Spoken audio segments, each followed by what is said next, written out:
All right, well, decided to take 30 minutes to work a little bit on the sawmill.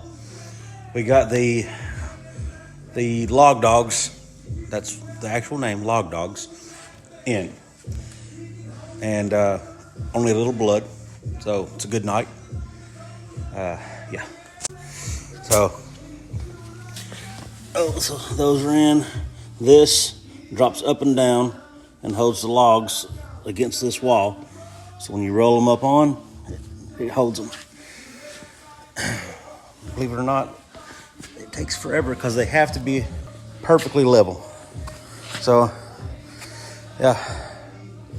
And now we get to go to the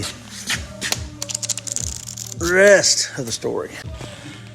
We'll have our own lumber.